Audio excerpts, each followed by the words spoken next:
عزیز دوستو، قابل صد احترام بزرگوں اور بھائیوں، کچھ شخصیات، کچھ لوگ، کچھ حوالے ایسے ہیں کہ جن کا نام ہی، جن کا تذکرہ ہی بزرگی کی علامت ہے، اور جن لوگوں کا ذکر ہی انسان کے دل کو سکون عطا کر دیتا ہے۔ اللہ تبارک و تعالیٰ کے کچھ محبوب بندے اس طرح کے بھی ہیں کہ جن کی زندگی ساری کی ساری اس کی محبت میں، اپنے مالک کی فرما برداری میں، اس کے دین حق کے پیغام کی آبیاری میں گزر گئی، اور انہوں نے اپنے شب و روز سارے کے سارے اپنے مالک حقیقی کے نام کر دیے۔ وہ لوگ اتنے عظیم ہیں، اتنے قابل قدر ہیں کہ اگر آج بھی ان کے تذکرے اپنے دل کے اندر بٹھائے جائیں تو اللہ تبارک و تعالیٰ دلوں میں اپنی محبت پیدا فرما دیتا۔ یقیناً ہم ہر روز کوئی نہ کوئی بات تو کرتے ہی ہیں، کوئی نہ کوئی ذکر تو چھیڑتے ہیں، کوئی نہ کوئی تذکرہ تو ہمارے پیش نظر رہتا ہی ہے۔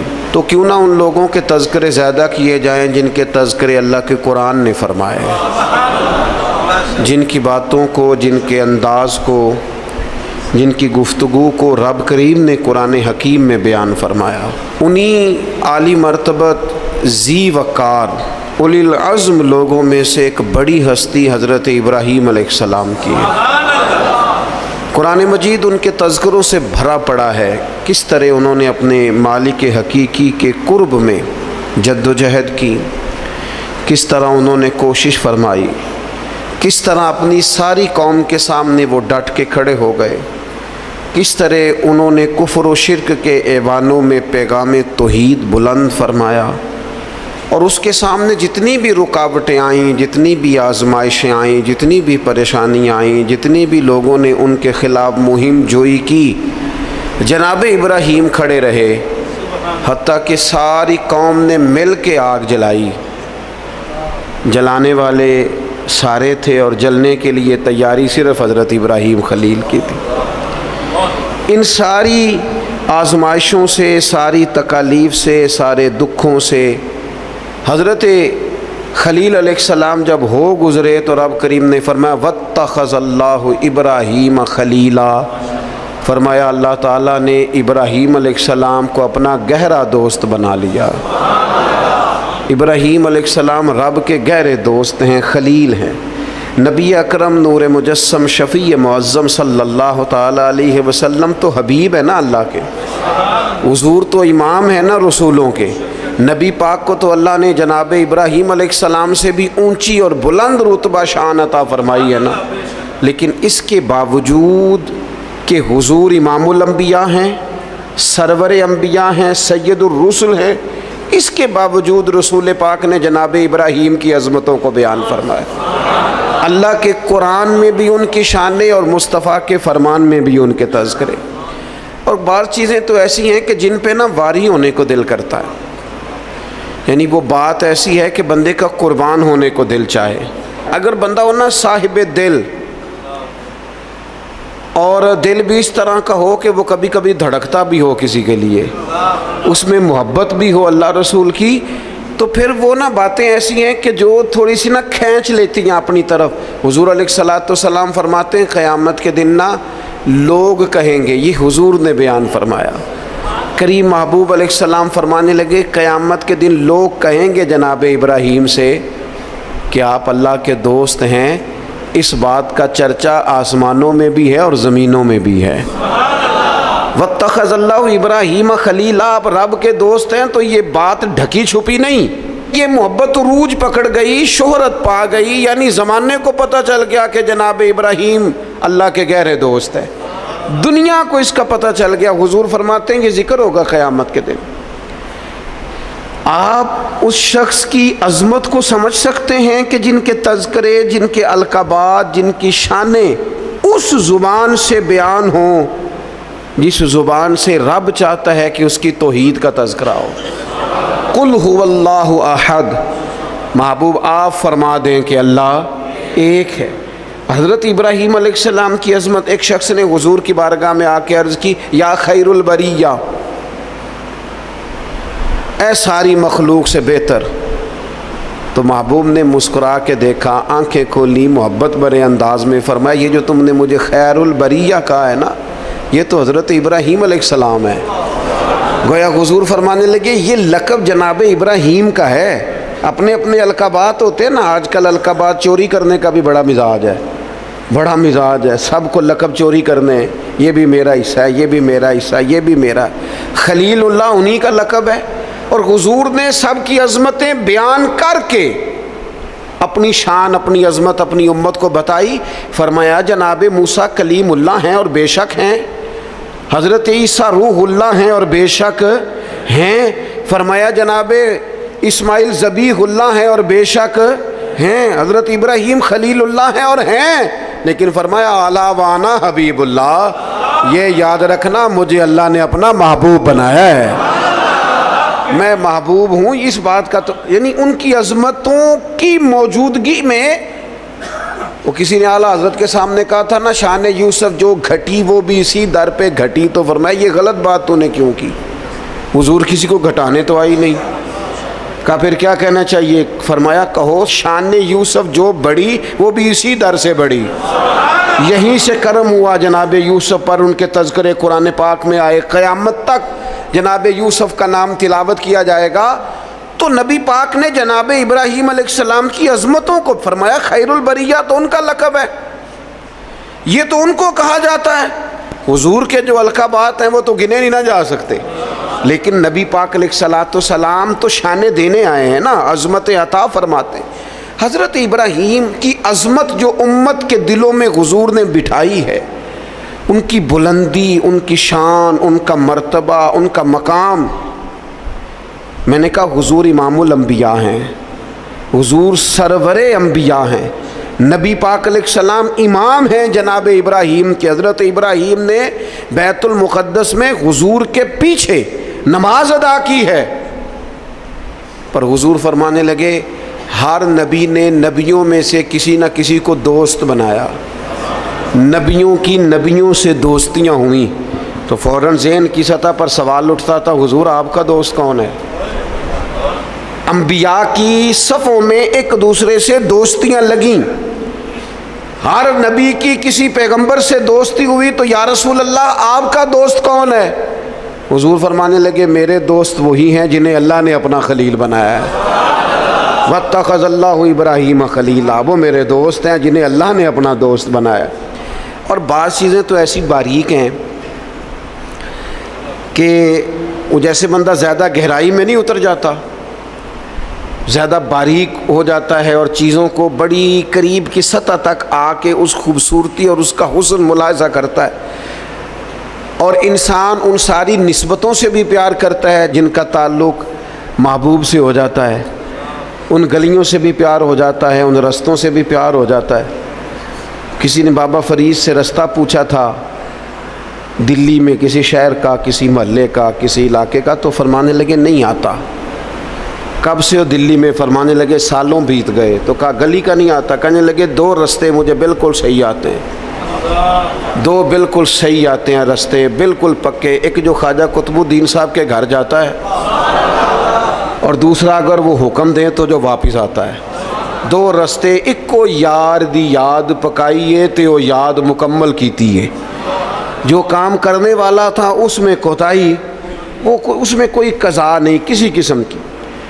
تو کچھ چیزیں ایسی ہوتی ہیں یعنی بندہ نا ان جگہوں سے بھی پیار کرتا ہے جن کی محبوب سے نسبت ہو، ان تعلقات سے بھی پیار کرتا ہے.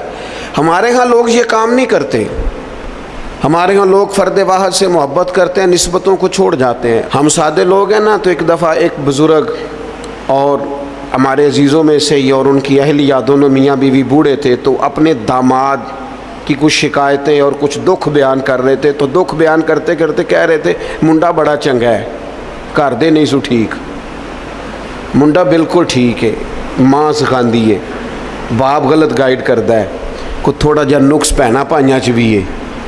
تو میں ان کی باتیں سن کے ہنس پڑا. تو مجھے کہنے لگے آپ کیوں ہنس رہے ہیں؟ میں نے کہا جی بات ہے نا، نہ جس کی ماں ٹھیک نہ جس کا باپ ٹھیک، نہ جس کے وہ خود کیسے ٹھیک ہو گیا؟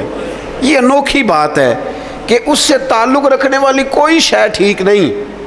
اور میں نے کہا وہ بھی اسی طرح کا ہی ہے، بس آپ اس کی خطائیں چشم پوشی کر رہے ہیں کیونکہ نباہ کرنا ہے نا، اور باقیوں سے آپ توڑنا چاہ رہے ہیں۔ یوں نہ کریں، جو ٹھیک ہوتا ہے اس کی نسبتیں بھی تقریباً، اور اگر کوتاہیاں ہوتی ہیں تو پھر کم و بیش کوتاہیاں بھی ہوتی ہی ہیں۔ ہمیں سمجھنا ہے اس بات کو کہ نسبت جو ہو نا، نسبت اس کا بھی، اگر محبوب سے پیار ہے تو محبوب کی اولاد پاک سے بھی پیار، اگر حضور سے پیار تو جو حضور کی گلیوں میں محبوب کے ساتھ چلتے تھے صحابہ ان سے بھی پیار، اگر محبوب سے پیار تو پھر حضور کو مکے سے پیار تو ہمیں بھی مکے سے پیار، اگر محبوب سے پیار تو نبی پاک کو شہر مدینہ سے محبت تو ہماری مدینے پہ جانے بھی قربان، اور اگر حضور علیہ السلام کو مسواک پیاری تو ہمیں بھی پیاری، حضور کو داڑھی شریف سے محبت تو ہمیں بھی بڑی محبت، نبی پاک کو کتاب و سنت کی تعلیمات کے ابلاغ سے شغف تو ہم زندگی لٹا دیں گے اسی کام میں۔ جو چیز حضور کو پیاری، نسبتوں کا جو منج ہونا چاہیے، جو انسان کے دل میں قدر ہونی چاہیے، اس سے کبھی کوتاہی نہ کریں، ورنہ آہستہ آہستہ آہستہ آہستہ پھر انسان اصل سے بھی جاتا ہے۔ حضور علیہ السلام نے فرمایا چھپکلی کو مار دو، چھپکلی نظر آئے مار دو۔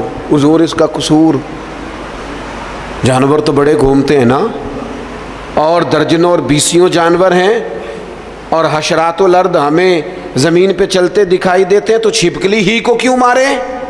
تو حضور فرمانے لگے، یہ صحیح حدیث میں موجود ہے، محبوب فرمانے لگے چھپکلی کو مار دو، اس لیے کہ جب جد الانبیاء حضرت ابراہیم علیہ السلام کی آگ جلائی جا رہی تھی نا، تو یہ چھپکلی اس کو پھونکے مارتی تھی اور جلاتی تھی۔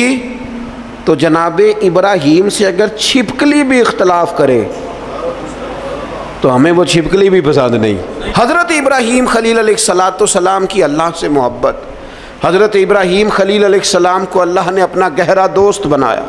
آپ ان کی زندگی کو پڑھیں، قرآن پاک کے اندر جا بجا جناب ابراہیم کا تذکرہ ملے گا، اور اس کے اندر جو اللہ کی محبت چھلکتی ہے، جو اپنے مالک سے تعلق نظر آتا ہے۔ ایک بندہ مومن کی جو شان ہونی چاہیے اپنے رب کے ساتھ، اس کا جو رشتہ ہونا چاہیے، اس کی سوچیں، اس کے نظریات، اس کی قلبی کیفیات، اس کا توکل، اس کا صبر، اس کا بھروسہ، اس کی امیدیں اپنے مالک کے ساتھ کس طرح وابستہ ہونی چاہیے۔ یہ جناب ابراہیم کی زندگی سے یوں نور پھوٹتا ہے کہ بنجر دل بھی آباد ہو جاتے ہیں، بے آباد روحوں پر پھول کھلنے لگتے ہیں۔ قرآن مجید کی سورہ شعراء کے اندر حضرت ابراہیم علیہ السلام کا وہ تذکرہ ملتا ہے کہ وہ اپنے رب کے بارے میں کس طرح گفتگو کرتے ہیں، اپنے مالک کا تعارف لوگوں کو کراتے ہیں تو کس طرح فرماتے ہیں الذی خلقنی فہو یہدین، میرا رب وہ ہے جس نے مجھے پیدا کیا اور وہی مجھے ہدایت بھی عطا کرے گا۔ خالی میرے رب نے مجھے پیدا نہیں کیا، وہ مجھے ہدایت بھی عطا کرے گا۔ والذی ہوا یطعمنی ویسقین، میرا رب وہ ہے جو مجھے کھلاتا بھی ہے اور پلاتا بھی ہے۔ وَإِذَا مَرِضْتُ فَهُوَ یشفین، فرمانے لگے جب میں بیمار ہوتا ہوں نا تو وہ مجھے شفا عطا کرتا ہے۔ یہ اللہ کرے آپ قرآن مجید کے الفاظ کی لذت محسوس کریں۔ میرا رب وہ ہے جس نے مجھے پیدا کیا، وہی مجھے ہدایت دے گا۔ میرا رب وہ ہے کہ جو مجھے کھلاتا اور پلاتا ہے۔ میرا رب وہ ہے جب میں بیمار ہوتا ہوں تو مجھے شفا دیتا ہے۔ والذی یمیتنی ثم یحیین، میرا رب وہ ہے جو میری روح قبض کرے گا، مجھے وفات دے گا، اور پھر میرا رب مجھے زندہ بھی کرے گا۔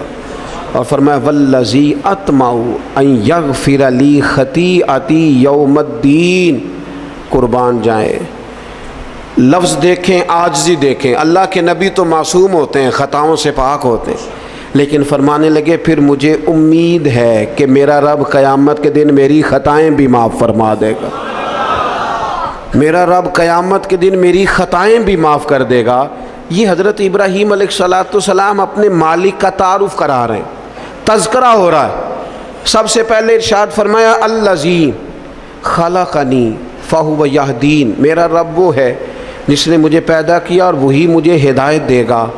اللہ کریم نے نا انسان کو صرف پیدا نہیں کیا، اس کی ہدایت کا بندوبست بھی فرمایا۔ حضرت آدم علیہ السلام جب زمین میں تشریف لائے تو رب کریم نے فرمایا جو میری ہدایت کی پیروی کرے گا نا زمین پہ اتر جاؤ، اور پھر جو شخص فمن تبع ہدایا جو پیروی کرے گا نا اس ہدایت کی جو میری طرف سے آئے گی تو فلا خوف علیہم ولا ہم یحزنون، پھر اس بندے پر نہ کوئی خوف ہوگا نہ وہ غمگین ہوگا۔ اللہ کی طرف سے جو ہدایت آتی ہے، کب؟ وحی کے ذریعے، قرآن پاک کے ذریعے، اللہ تبارک و تعالیٰ کے انبیاء کے ذریعے علیہم السلام جو ہدایت آتی، جو لوگ اس ہدایت کی پیروی کرتے ہیں۔ قرآن مجید میں دوسری جگہ اللہ کریم نے فرمایا سبح اسم ربک الاعلی الذی خلق فسوی، فرمایا اپنے رب کے نام کی تسبیح کیجئے جو سب سے بلند ہے، جس نے پیدا کیا ہے، والذی قدر فہدی، جس نے اندازہ مقرر کیا ہے اور پھر جس نے ہدایت عطا فرمائی۔ رب پیدا کرتا ہے، ہدایت دیتا ہے، اور اللہ کی طرف سے جو ہدایت آتی ہے، میں ایک دفعہ پہلے بھی عرض کیا تھا، ایک ہوتا ہے کوئی دانشور آپ کو مجھے اپنی عقل کے مطابق موٹیویٹ کرتا ہے، وہ جو اپنی عقل کے مطابق ہمیں سمجھاتے ہیں اس میں نقص رہ جاتے ہیں، کمزوریاں رہ جاتی ہیں۔ نبی جو سمجھاتے ہیں وہ اللہ کی وحی کے ذریعے سمجھاتے ہیں، اس میں کوئی کمی نہیں رہتی۔ حضرت ام ایمن رضی اللہ تعالیٰ عنہا نا بیٹھ کے رو رہی تھیں حضور علیہ السلام کے وصال ظاہری کے بعد، تو جناب ابو بکر صدیق رضی اللہ تعالیٰ عنہ اور جناب فاروق اعظم رضی اللہ تعالیٰ عنہ دونوں جناب ام ایمن کے پاس بیٹھے تھے۔ حضور علیہ السلام نے فرمایا یہ میری ماں ہے جناب ام ایمن، رضائی والدہ ہیں، حضور کی بڑی خدمت کی انہوں نے، وہ رو رہی ہیں۔ تو شیخین کریمین دونوں پاس بیٹھے تھے، فرمانے لگے اماں جی آپ کیوں روتی ہیں؟ انہوں نے کہا اس لیے رو رہی ہوں کہ نبی پاک علیہ السلام کا وصال ہو گیا۔ جناب ابو بکر صدیق فرمانے لگے اللہ نے تو محبوب کو بلند شانیں عطا فرمائی ہیں، حضور کی عظمتیں تو بلند سے بلند تر ہیں وصال کے بعد بھی۔ تو حضرت ام ایمن نے جو جملے کہے وہ بڑے سمجھنے والے ہیں، فرمانے لگی میں رو اس لیے رہی ہوں کہ حضور موجود تھے ظاہری طور پر، تو جو آسمان سے وحی آتی تھی نا وہ سلسلہ ختم ہو گیا، وہ جو اللہ کا بندوں سے رابطہ تھا، وہ جو وحی آتی تھی وہ سلسلہ منقطع ہو گیا۔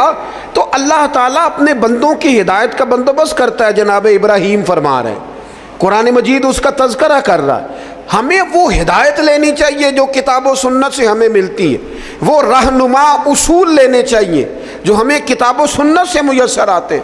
ہمارے ہاں برادری کے رسم و رواج، قبائلی رسم و رواج، علاقائی ضروریات، اور پھر یہ کہ میں اب چونکہ فیشن بدل گیا، اب چونکہ حالات بدل گئے، اس تناظر میں ہم اپنی زندگی کو ترتیب دیتے ہیں، نتیجہ جو نکلتا ہے کہ زمانہ گزر گیا ہے، ہمارے حالات بہتر ہونے کو آ ہی نہیں رہے۔ تو حضرت ابراہیم فرماتے ہیں رب نے مجھے پیدا کیا اور میرا رب مجھے ہدایت بھی عطا فرماتا ہے۔